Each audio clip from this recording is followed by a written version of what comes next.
Hello guys, চলে আসলাম নতুন একটা ভিডিও নিয়ে। তো আমরা কোথায় যাচ্ছি বলো তো? এই সুন্দর একটা ওয়েদার। তো আমরা যাচ্ছি আজকে নবদ্বীপ। নবদ্বীপ যাব, মায়াপুর যাব, আরও অনেক জায়গায় যাব। তো সেটা তোমরা দেখতে চাইলে ফুল ভিডিও ওয়াচ করো, স্কিপ না করে, তাহলে তোমাদের ভিডিওটা ভালো লাগবে। তো আমরা যাই, তোমরা ভিডিওটা দেখতে থাকো।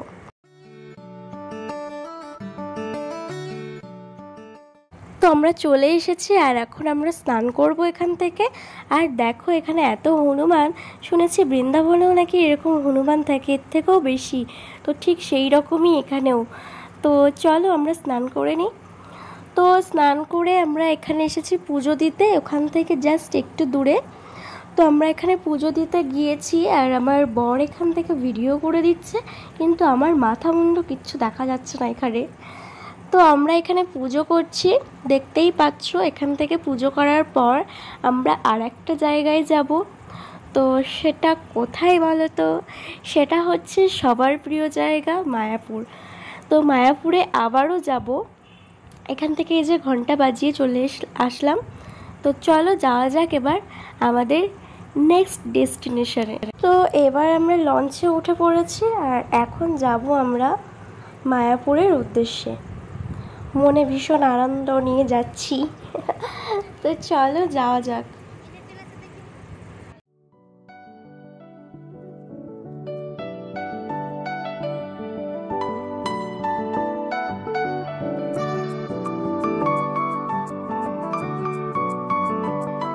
আর দেখো, জানি না আমার ক্যামেরাতে হঠাৎ করে কেমন ঝাপসা ঝাপসা দেখা যাচ্ছে। আমি ভাবছি হয়তো জল লেগেছে বা কিছু, কিন্তু জানি না। বিকাল পর্যন্ত এই প্রবলেমটা ছিল, বাড়ি যেয়ে দেখি আর নেই। জানি না এখানটা কেন যেন এরকম হয়েছিল। তো যাই হোক, কিছুতেই আমি এটাকে ঠিক করতে পারছি না, জানি না কি হলো।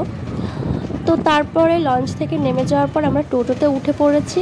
আর এখান থেকে টোটোতে যারা ওঠে সবাই একই জায়গায় যায়, আর আমাদের এই টোটোটা ডিরেক্ট আমাদেরকে ইসকনের সামনে নামিয়ে দেবে। তো আমরা এখান থেকে যখন ইসকনটাকে দেখতে পাচ্ছি, তখনই তো মানে কি বলবো, এত খুশি লাগে। মানে কি বলবো, মানে দারুণ দারুণ ফিলিংসটা, জাস্ট খুব সুন্দর। আর এখানে এত টোটো দাঁড়িয়ে আছে, সবাই একই জায়গা, নিমাইয়ের মাসির বাড়ি, নিমাইয়ের মানে যেখানে যেখানে নিমাইয়ের জন্মস্থান বা যা খুশি সব কিছু, মানে যা যা আছে সব কিছু যাওয়ার জন্য এই টোটোগুলোতে করে যেতে হয়। তো আমরা আজকে কোথাও যাব না, কারণ আগের বার গিয়েছিলাম। তো এবার শুধু এই ইসকনটাই ঘুরে ঘুরে দেখব। তো এখন বাজে হচ্ছে প্রায় 1টা 2টো মতন না বাজে মনে হয়, ঠিক মনে পড়ছে না। তখন একদম দেখতে পাচ্ছ ভীষণ রোদ্দুর। তো এই রোদ্দুরের ভিতর যাচ্ছি। তো চলো যাই, তারপরে কথা হচ্ছে।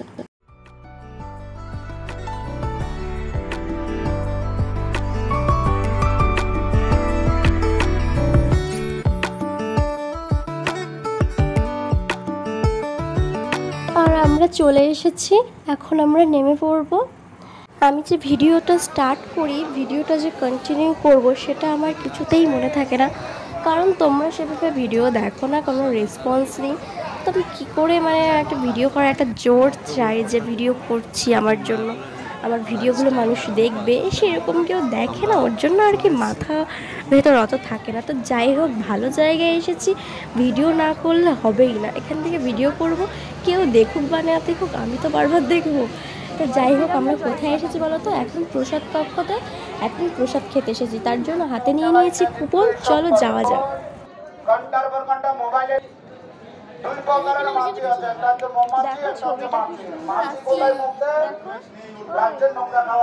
ছবিটা কি সুন্দর।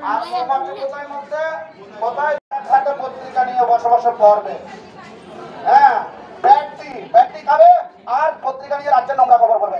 যেই রাজ্যের নোংরা খবর করে নিজেরও কল্যাণ হবে না, না পরিবারের কল্যাণ হবে না, না সন্তানের কল্যাণ হবে।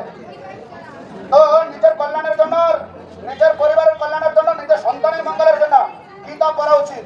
5 বছর থেকে প্রত্যেকের গীতা পড়া উচিত, 5 বছর থেকে প্রত্যেকের ধর্ম করা উচিত, 5 বছর থেকে কৃষ্ণ ভক্তি করা উচিত। তাই আপনাদের আমরা অনুরোধ করবো, বিনীত প্রার্থনা করবো, গীতা ফ্রি দেওয়া হচ্ছে 5খানা বইয়ের সঙ্গে। তো আমরা এখন খেতে বসে পড়েছি, আর এখানে অনেক ভক্তরা আসছে, এখনও আসছে। তো সবাই যখন বসে পড়বে এই ঘরটা পুরো ভর্তি হয়ে যাবে, আরও পরে আরও ঘর আছে, সব যখন ভর্তি হয়ে যাবে তখন সবাইকে আর কি দেওয়া শুরু করবে। আর আমি এই ভিডিওটা জাস্ট এতটুকুই রাখলাম। নেক্সট একটা পার্ট আসছে, সেই পার্টে তোমরা বাকি সব কিছু দেখতে পারবে। আমরা এখানে কি কি প্রসাদ দিয়েছি, কি কি প্রসাদ খেয়েছি, আর কোথায় কোথায় গিয়েছি, সব কিছু তোমরা নেক্সট একটা লাস্ট ভিডিও আসছে, সেই লাস্ট ভিডিওটাই দেখতে পারবে। অবশ্যই পেজটা ফলো করে রাখো। টাটা, হরে কৃষ্ণ।